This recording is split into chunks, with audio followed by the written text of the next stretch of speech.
Hello, I'm Calla Gorman, Lead Retirement Plan Advisor at Finspire, and today I'm joined by Chuck Williams, Finspire's CEO and Lead Advisor. Today, we're going to discuss a topic that's on a lot of retirement plan sponsors' minds, and that's Secure Act 2.0. As many of you are aware, Secure 2.0 passed at the end of last year and a variety of implications for plan sponsors as well as investors. So today, just quick housekeeping item.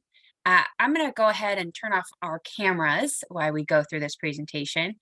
And additionally, this presentation should not be considered legal or tax advice.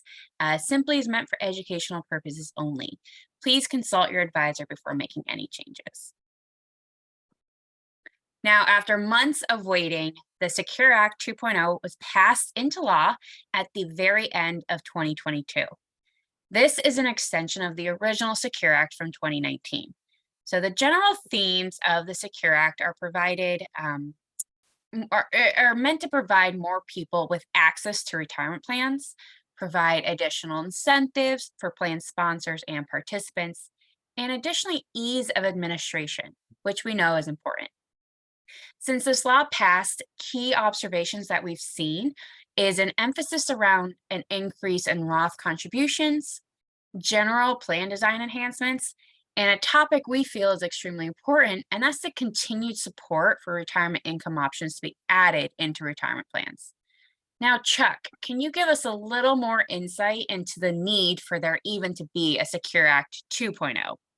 Yeah, certainly can. And as you might imagine, there's a Secure 2.0 because there was a initial Secure Act, and that went passed at the end of 2019. And the goal of the first Secure Act, similar to the Secure 2.0, it was, as Calla said, is to make retirement plans more attractive for employers, to establish more attractive for employees to contribute to.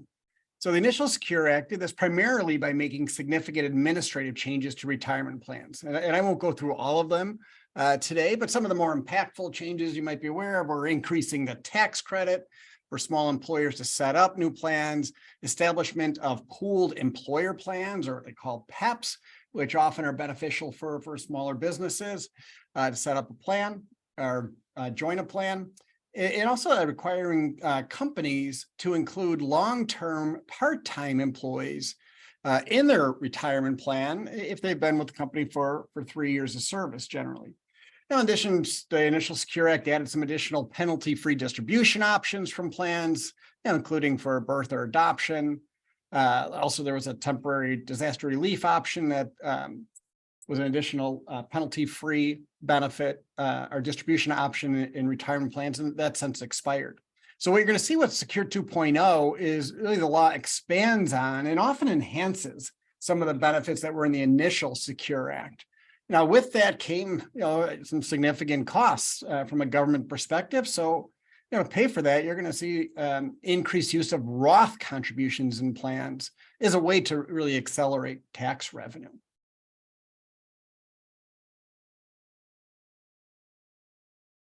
So why this has become important is realizing that individuals are increasingly struggling to build their financial foundation of having adequate emergency savings available, paying down high interest debt, and saving consistently for retirement. On the other side, employers often struggle with the cost and administrative burdens of setting up, maintaining an effective retirement plan benefit for their employees. And this is where, again, a lot of the objectives here of Secure 2.0 is to address both of these issues. So now I'll turn over to Calla just to give a high-level overview of Secure 2.0. Thank you. Those are good points. So today, what we've done is there are 90 different provisions included in this act, and we wanted to break it down for you and focus on key provisions and the effective date for each. First, let's walk you through this design. On the left-hand column, you can see effective dates for the provisions, and across the top, we sorted the provisions in the category type. So administration, contribution, distribution, and then miscellaneous. Additionally, we've noted which provisions are mandatory and which provisions are optional. Now let's start with 2023. Chuck, which areas plan sponsors should be thinking about for today? Yeah, let's start with some of the mandatory provisions. And there's a couple here. We'll touch on that first one. For companies with less than employees, less than 50 employees that currently do not sponsor a corporate retirement plan, this one here up on the left is enhanced small business tax credit. It is really going to make these more attractive for companies. And they should really consider establishing a new plan for a couple of reasons. One is many states, including Illinois, mandate that companies have a retirement plan set up. But also this small business tax credit expands tax credit for certain plan costs paid by the employer, record keeping, advising, administration costs. It also creates a tax credit that can reimburse small businesses for a portion of the amount of the employer contribution to retirement plans for companies that set up new plans. That has not been done before and really attractive. So if you're a smaller employer, you don't have a plan, that is something that's really kind of interesting. Now, if we take a look also at some of these other ones, in the mandatory, again, is more if somebody is setting up a new plan, that's more of a benefit. These on the distribution side, it's really nothing you need to do on the plan, but just some things to be aware of. They increase the required minimum distribution age from 72 to 73. There is a qualified disaster distribution relief. I mentioned there was a temporary one that was in 2019 that expired. Now they're more of codified this and made it more of a permanent. Added something in. There's now 10% early withdrawal penalty exception for we'll take a distribution and have terminal illness. And then also they reduce the penalty if somebody doesn't fulfill the required minimum distribution requirement. It used to be a 50% penalty. They decreased that down to 25%. So those are some of the mandatory provisions in the new plan, the new Secure 2.0 in 2023. Now I'll talk about a couple of the optional ones, and there's two in particular we think are interesting. One is this hardship self-certification. So generally, a company, if they have a hardship provision in their plan, they have to the employee has to prove to the employer that they exhausted all other reasonably available resources, and they're using this, they need this distribution paid just for certain expenses, qualified expenses, things like prevent eviction or foreclosure from your home, certain medical expenses, funeral expenses, and so on. So it often puts the employer in an odd situation where they often don't really necessarily want to have this conversation with the employee. They don't really want to be approving this. So the rule on the distributions hasn't changed, but now it's saying, giving the companies the option to allow the employee to self-certify. So saying, we're going to take the onus off us as the employer and put this on to the employee and give the employee adequate information so they understand the rule and have them certify. We decide to certify whether or not they qualify. So a lot of companies are looking at that as could be particularly beneficial and help with the administrative burden of the company. Second, this is a really interesting one. Also, this Roth option for company contribution. So up until this year, in 2023, any contribution that went into a plan, behalf of any company contribution that went into a plan was always went in on a pre-tax basis. So if you have a match on your 401k, as an example, that match always went into pre-tax, profit share, whatever it is. Now they're saying what you could do is give the employee the option to take that company contribution. Let's say it's a match. Say if they can take it pre-tax or they could take it in Roth. So those are two kind of the main ones that are optional that companies are starting to look at potentially adding into their plan. So the Roth option for company contributions seems a little complicated. Are record keepers and payroll companies ready for this to implement these provisions yet?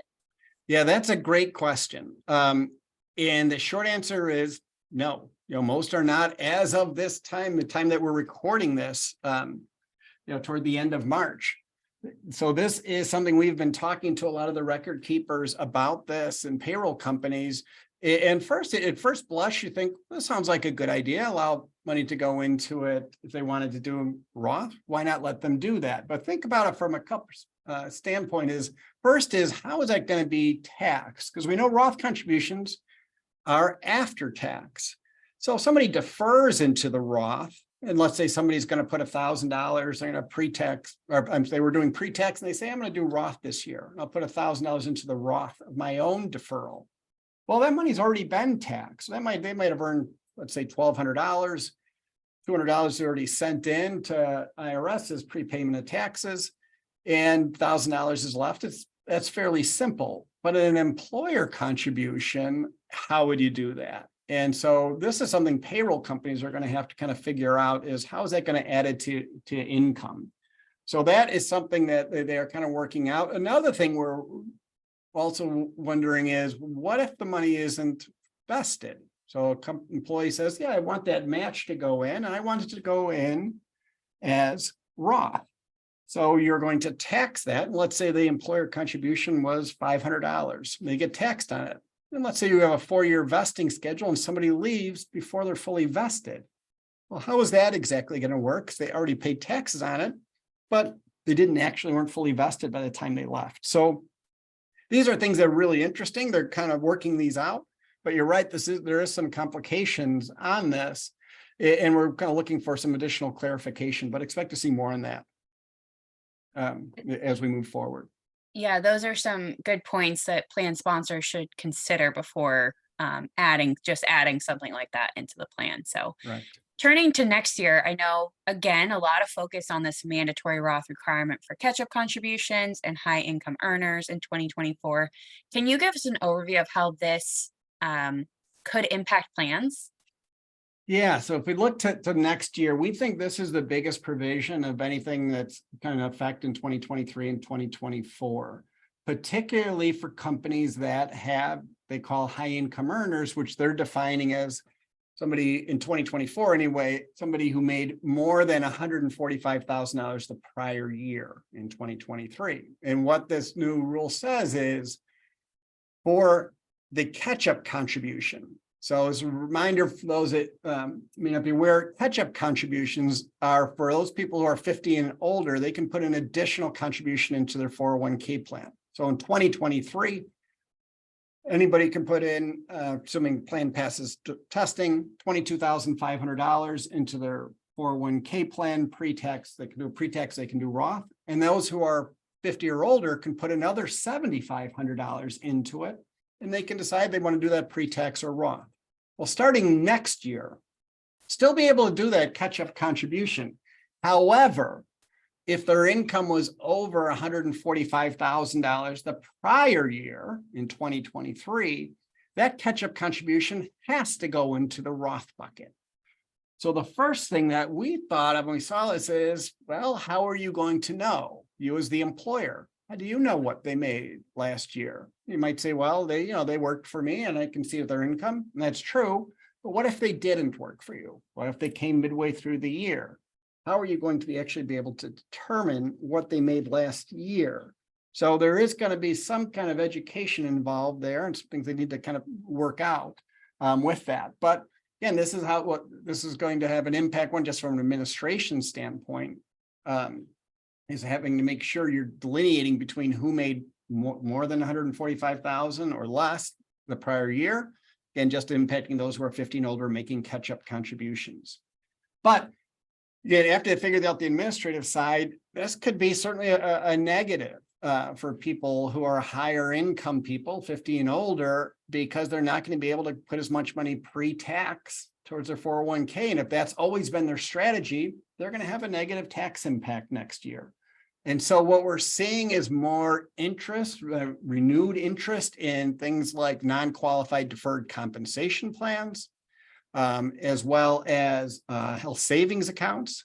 So it's really getting employers to start to look a little bit broader at their total benefits offering. And particularly this one is going to have some impact, particularly on your high income earners. And next to this, this eliminating the required minimum distribution for Roth contributions, that's a benefit though that came out of this. So used to be actually through 2023, if somebody is over 872, now it's been increasing to 73, they had to take a required minimum distribution from their 401k plan, the Roth 401k, but now they're saying you don't have to do that. So that is a nice benefit there. So if somebody had money inside of their Roth 401k, they don't have to take a required minimum distribution from that, assuming they're not at least a 5% owner of the company. So these two things bring up this point I brought up earlier when saying, what the Secure 2.0 is. There's a lot of benefits for employees and employers in these tax credits. There's make these more accessible, but those cost money. And so what the government is doing is pushing more dollars into Roth, which accelerates tax revenue. And these are two, that mandatory Roth catch-up is one, and then that Roth contribution option for company contributions is another one. So with this, it's something we're kind of revisiting with individuals and companies. Is we feel like one of the positive impacts of Secure 2.0 is that individuals will be, and it really should be, really evaluating their retirement saving strategy, particularly as it relates to taxes. Historically, most of us who have been saving for retirement for many years, our decision was fairly simple. As we saved on a pre-tax basis, put money in a pre-tax either through a 401k or an IRA. We built up a large nest egg, and then upon retirement, distributions were fully taxable. So now the advent of Roth IRAs, which started in the late 90s, as well as more recently the health savings accounts, or HSAs, combined with this widening gap between the highest marginal income tax rates and the relatively lower capital gains rates, has made this idea of tax diversified investing and saving more important. So Secure pushes more assets into Roth. We expect employees, individuals, are going to be looking to their employers for more education resources to help navigate these changes. And this that we're showing here is just some of the different ways you can be saving for retirement. And we talk about more traditional is your 401k or IRA or deferred compensation. We're talking about pre-tax 401k, pre-tax IRA, money goes into it pre-tax and taxable on the way out. The other way people would save is in brokerage or bank accounts, where just putting after-tax money in, but it's taxable on the way out. But often there's some, more beneficial. You're using capital gains rates in these types of accounts often, or maybe using municipal bonds, tax-free income. So that's how generally most people saved. But now as we have things like Roth IRAs and Roth 401ks, where money goes in after tax, becomes tax-free on its way out. And then the health savings account, which is a really interesting one, where money goes into pre-tax and potentially tax-free on the way out. So this is something we do think that employers are really a significant benefit to their employees as more dollars start going into some of these Roth options and HSAs and other changes in tax laws, that they're providing these kind of education resources to their employees. Yeah, that's some good information. So definitely things to consider, maybe a little bit more of a negative aspect on the Roth catch-up, but 2024, it's not all bad. Particularly, I'm excited about the student loan options that are added in here, as well as this idea behind this emergency savings account. So can you tell us about some of the more positive enhancements available in 2024? Yeah, and that you're right, that there are a lot. And we take a look at some of these, we'll go through a few of these kind of key ones here. Is this auto portability is something that we think could be a significant benefit. And with auto portability, the idea here is, and that is eventually that companies or employees, when they leave a company, if that company's record keeper is able to provide this auto portability feature, employees' retirement plans could potentially move from one employer to the next employer without them having to go through the rigmarole of getting a distribution option, filling that out, getting a check and sending it in. So that they'd be able to move over, much more seamlessly than they're doing now. Some other things that we're seeing in that are the small balance force out limit. Right now, for small businesses or for business, I'm sorry, they have small balances for term participants. They're less than 5,000, you can force them out, increasing that to 7,000. So that can make plans a little more cleaner. Things like intra-year replacement on simple plans. So the rule is through this year, if you have a simple IRA plan, you're sponsoring that at any point during the year, you cannot close it down and set up a new plan that year, during that same calendar year. You'd have to wait to the next year. So saying you could switch in the middle of a year. Some other things are on this student debt match option. Really attractive benefit. We've talked kind of before is that people are, paying down debt is a significant concern people have. Particularly student debt is grown so dramatically in the last several years, and it weighs on people's minds. And often as a result, they're not able to save in their 401k plan.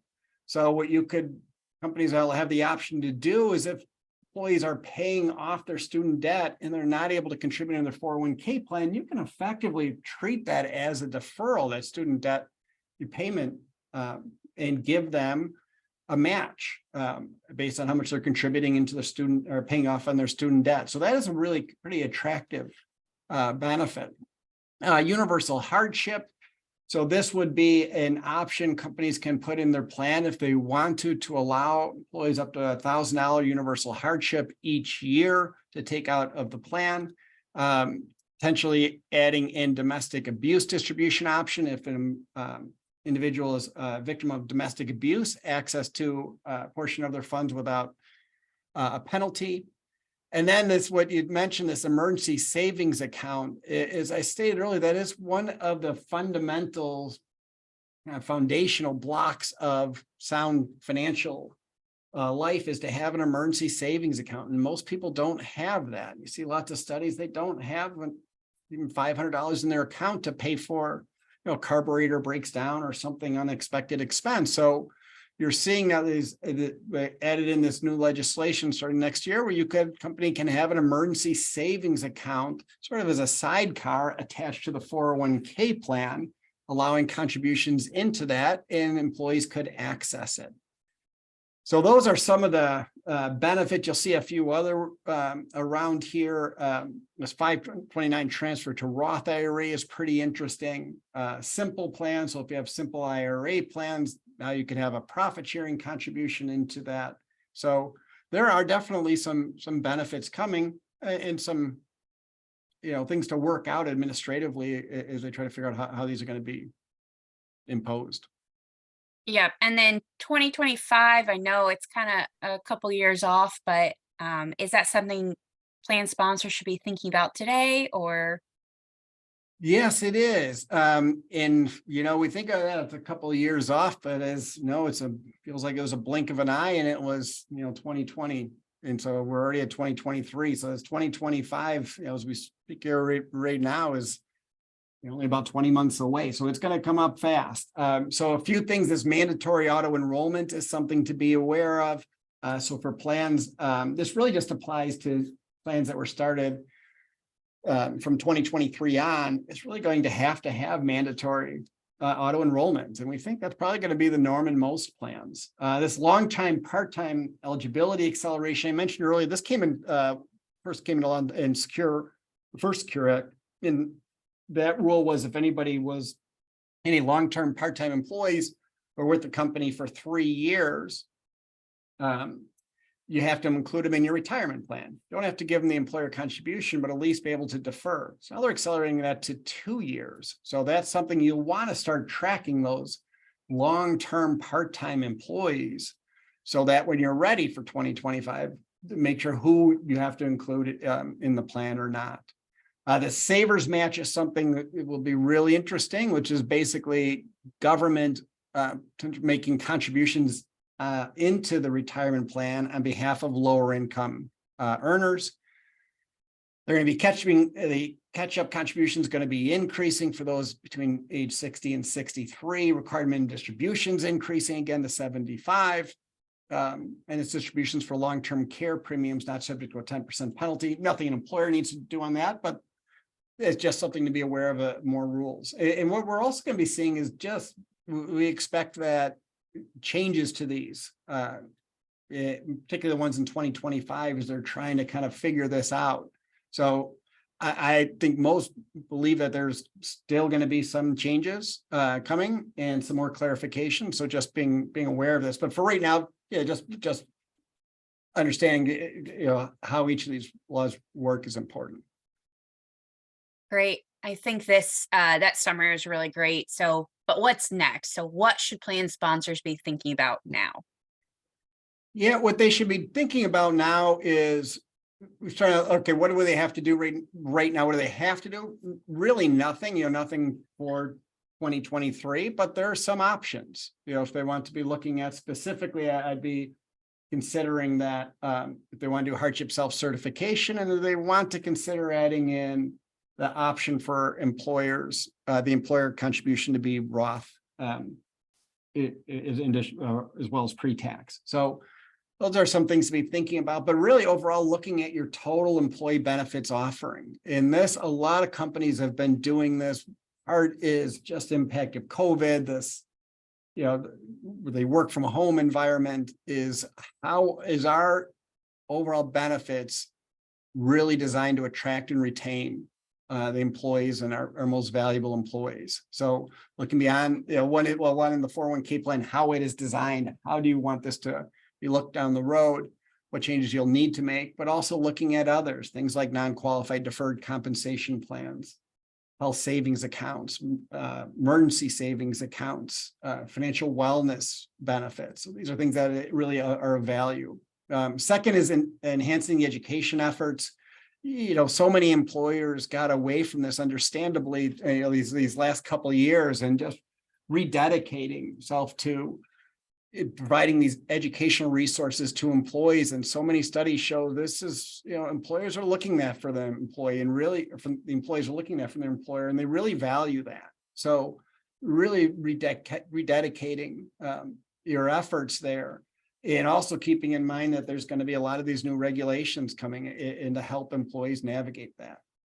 As I said, reviewing the third one, how this is going to impact plan administration. So talking to your record keeper, your payroll providers, your advisors on, okay, let's put together a plan. Let's not wait until November until we figure out how are we going to implement some of these mandatory things that are coming up, particularly next year. And then some of the things that we want to add in, really reviewing that and seeing how this will impact from an administration standpoint. And then, looking kind of globally, what do you want this to be in this 401k of the future? And we didn't talk much on this retirement income, but that is one of the main topics in retirement plans is different types of retirement products, retirement income solutions that are being made available in retirement plans, and really taking a look at that, as well as things like student debt repayment programs and some of the other ones we talked about, in looking beyond maybe the traditional way that 401ks have been run in the past, and thinking, can we really build this up to make it a real differentiator for our organization, a real impact for our employees. That was great. And I think you maybe led us into a topic that we can cover in another video, because we know retirement income could take a very long time if we wanted to go through that, and we don't have that time today. But so just to summarize, what I heard is that not too much that plan sponsors need to do right now with regards to the 2023 provisions, but now is a good time for you to be thinking about 2024. Especially that Roth catch-up contribution and how that could impact employees, especially your high income earners. And maybe there is an additional need for education on these topics. And then also thinking about how you want your plan to look in the future, what will cause any changes from this act. Maybe it's adding the emergency savings and just making this benefit a little bit more green and up to date with some of these provisions. So with that, if you do have questions, work with your provider directly. Look for more videos for us to come out. But with that, we thank you for your time and thank you for listening. Hopefully you got some good takeaways from this meeting, and look forward to hearing from us in the future. Thanks, Chuck. Thank you.